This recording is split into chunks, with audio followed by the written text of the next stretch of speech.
शुरू दिन से इनको रवादारी की सियासत, इनको जो है वो इज़्ज़त एहतराम की सियासत, जब ये हमें हुकूमत में हो के रोज़ गालियाँ देते थे, उस वक्त भी मियाँ शहबाज शरीफ उनको कहता था कि आओ बैठो, आओ चार्टर ऑफ इकॉनमी करो। राज साहब देखिए, अब ये जो हमेशा से ये रहा, इन्होंने मस्जिद नबवी में क्या किया? अब एज ऑफ नाउ नबवी में इन्होंने इतना जो है वो घटिया फेल किया, उन लोगों को सबको जाके माफी दिलाई है। मगर राज साहब अब एक हमला हो गया, अगर जो उनका रिएक्शन है, हमारा तो हमेशा ये मौकफ रहा है, उसकी कोई जस्टिफिकेशन नहीं है कि बदला लेने की बात जो फवाद चौधरी साहब कर रहे हैं, आवाम को इश्तियाल दिला रहे हैं, वो दुरुस्त नहीं है। मगर अगर हो गया तो कम से कम इस मुल्क की अब सियासी क़यादत को सर जोड़कर बैठने की जरूरत नहीं है कि कितनी नफरत अंगेजी हो गई है, बात कहां तक पहुंच गई है, इस बात को जरा सियासत को सियासत रखने की जरूरत है, इसमें नफरत कम करने की जरूरत है। मैं सिर्फ आप पे जिम्मेदारी नहीं डाल रहा हूं, पूरी सियासी क़यादत की बात कर रहा हूं, पूरी सियासी क़यादत की बात कर रहा हूं, सिर्फ आप पे जिम्मेदारी नहीं डाल रहा हूं। शाहजेब मेरे भाई, सियासी क़यादत किससे सर जोड़ें? वो तो कहता है कि मैं इनके साथ सर जोड़ने क्या, बैठने से बेहतर है कि मैं मर जाऊं। आप मुझे बताएं ना कैसे बैठें, कोई तरीका हमें समझाएं। दोनों तरफ से जाहिर है, मैं कह रहा हूं कि दोनों तरफ से जरूरत है इस बात की रियलाइजेशन की। अगर तहरीक इंसाफ हमारे प्रोग्राम में होती तो मैं उनसे भी ये सवाल रखता। साहब आप मेरे सामने मौजूद हैं तो मैं आप ही से सवाल कर रहा हूं। मगर राज साहब इस अदम इस्तेहकाम में एक बात मुझे बताइए, मार्शल लॉ का खतरा आज के दिन बढ़ नहीं गया है? शाहजेब, अगर आप ये कहते हैं कि हट धर्मी और नफरत जो है वो दोनों तरफ है, तो ये आप ज्यादती करते हैं। मतलब ये तो है कि जो पोलराइजेशन है उसकी अगर इंस्टिगेट वहां से हुआ था, तो ऐसा नहीं है कि आप लोगों का जो रिएक्शन आया है, राना साहब आपके भी जो बयानात हैं वो ऐसे नहीं है कि जिसकी वजह जो एक वजीर दाखिला को देने चाहिए थे या उसकी कोई जस्टिफिकेशन, एक पॉलिटिकल रिस्पांस है वो, मगर वो ऐसे बयानात नहीं है जो नहीं सुन लें शाहजेब, आप 7 दिन से जो है वो इनका जो है वो लॉन्ग मार्च है। लॉन्ग मार्च की सुबह जो बिस्मिल्लाह है वो हमें गालियां निकालने से करता है, मुझे गालियां निकालने से करता है, मुझे कहता हो एक कातल। आप मुझे बताएं, ये 4 साल वज़ीर आज़म रहा है, अगर मैंने इतने कत्ल किए थे तो इसको हीरो ने जाली मेरे ऊपर डालने की क्या जरूरत है? उन कत्लों में पकड़ता, मुझे उनकी इन्वेस्टिगेशन करता। तो मामला ये कि जब वो आदमी जो है वो अपने दिन का आगाज ही हमें गालियां देने से करता है, तो फिर आप मुझे बताएं कि हम क्या फिर उसकी शान में कसीदे पढ़ा करें सारा दिन? राज साहब आपके उठाए गए सवालात पर सवाल नहीं उठा रहा हूं। हमारे वोटर्स का हमारे ऊपर प्रेशर नहीं है, वो कहते हैं आप क्यों नहीं जवाब देते आप इन चीजों का? राज साहब आपके उठाए गए सवालात पर सवाल नहीं उठा रहा हूं, मगर मुस्तकबिल में चीजें बेहतर हो सकती हैं उससे मुताल्लिक सवाल कर रहा हूं कि जो हो गया उसका नतीजा आज हम सब ने देख लिया है। कल को खुदा ना खास्ता जिस किस्म की तकारीर अब वहां से हुई हैं, और ज़्यादा हमले हो सकते हैं, खुदा ना खास्ता और जाने जा सकती हैं, और लोग जख्मी हो सकते हैं। तो इस सिचुएशन को कहीं ना कहीं कंट्रोल तो करना है ना इस मुल्क की सियासी, उनको भी। अब मैं आपको बार बार कह रहा हूं कि अगर वो मेरे प्रोग्राम में आएंगे तो सवाल करूंगा ना, वो नहीं आ रहे। अगर प्रोग्राम में बहुत सारे रहनुमा जिससे आज हमने बात की, उन्होंने कहा कि हम आना चाहते हैं और बात करना चाहते हैं, बट अनफॉर्चुनेटली बॉयकॉट है। हालांकि गुज़िश्ता दिनों शामिद कुरैशी साहब हमारे पास आ गए थे, बट मैं आपसे कह रहा हूं कि किसी ना किसी ने तो शुरू करना है। या ये मुल्क खुदा ना खास्ता आग लग सकती है, इस मुल्क में आज लग सकती थी अगर इमरान खान साहब को कुछ हो जाता, और आपको इसका अंदाजा है।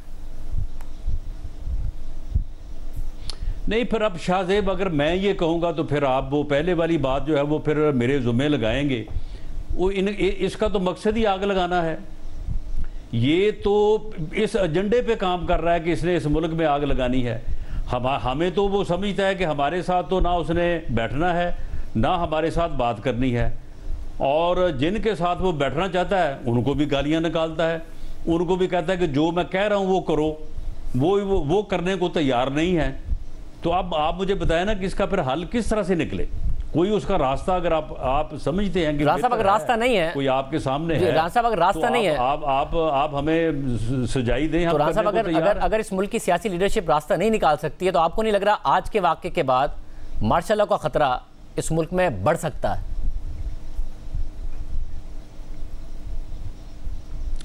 देखें, यही तो मसला है।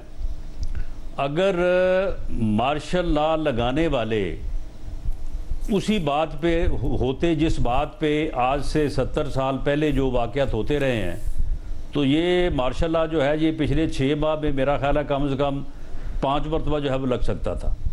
जब उन्होंने ये फ़ैसला किया है कि वो इस मुल्क की खातर, इस कौम की खातर जो है वो ए पॉलिटिकल अपना किरदार जो आइन में दर्ज है वो आइन के मुताबिक जो है वो चलेंगे, वो कानून के मुताबिक चलेंगे, तो अब इन साहब को जो है वो मुसीबत पड़ी। वो कहते हैं कि मैंने आपको चलने नहीं देना आइन के ताबे, मैंने आपको चलने नहीं देना कानून के ताबे, आप आए न्यूट्रल ना रहें, ए पॉलिटिकल ना रहें, और आप मुझे जो आगे दोबारा बरसे इक़्तिदार भी लाएं और फिर मेरे कहने के ऊपर अपोजिशन का खात्मा भी करें।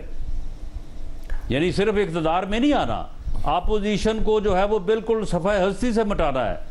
तो राना साहब, अब मसला ये है, तो अब इस सब में ये मुमकिन है, ये तो चले आप जवाब ये भी मुमकिन नहीं, तो फिर राना साहब इस सारी सिचुएशन में वो कह रहे हैं हमारा लॉन्ग मार्च रहेगा जारी, और ज़ाहिर है आप लोगों को ये बड़ा कॉन्फिडेंस आ गया था कि खान साहब के लोग कम होते जा रहे हैं। आज के जब वो ज़ख्मी हुए हैं तो आपको अंदाज़ा है ना कि अब जब वो इस्लामाबाद आएंगे तो बहुत ज़्यादा क्राउड लेकर आएंगे। आप ये चाह रहे हैं और इस्लामाबाद पुलिस भी चाहती है कि अगर वहाँ से लोग हथियार लेकर आएंगे तो आप लोगों की पुलिस के पास भी हथियार होने चाहिए ताकि वो रिस्पॉन्ड कर सके।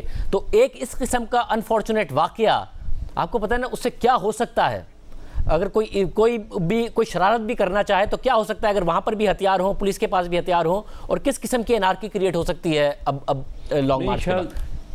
नहीं शाहजेब, देखें शाहजेब, आप एक तरफा तौर पे सवाल मेरे ऊपर उठा रहे हैं। आप है ना जवाब देने के लिए, आपको जवाब देने का मौका भी दे रहा हूं। पे आगे हमलावर हो जाऊं, नहीं सुन लेना, मैं आपके घर के ऊपर हमला कर दूं तो आपका ये भी कसूर होगा कि आप उसका दिफा कर रहे हैं। नहीं राजा साहब, मैं ये नहीं, मैं आपसे सवाल ये कर रहा हूं कि अगर वहां से भी वेपन होगा, यहां से भी वेपन होगा, तो खुदा ना खास्ता हम किस तरफ बढ़ रहे हैं? कोई भी शरारत कर सकता है इस किस्म की, उसके बाद क्या होगा?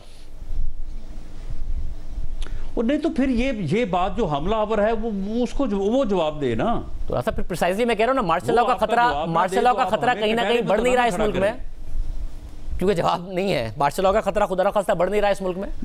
नहीं देखिए, मेरा ये ख्याल है कि इस बात को मैं इसलिए इस ख़तरे को मैं बढ़ता हुआ महसूस नहीं करता कि पिछले दिनों आर्मी चीफ ने, जो कि यकीनन उनके अदारे का फ़ैसला होगा, उन्होंने ये कहा कि अगर कोई ग्रोह अगर इस मुल्क को इकनॉमिकली या लॉ एंड ऑर्डर के हिसाब से डीस्टेबल करने की कोशिश करेगा तो हम सामने आएंगे और इसको सॉर्ट आउट करके जो है वो हम फिर अपनी जगह पे जो है वो चले जाएंगे।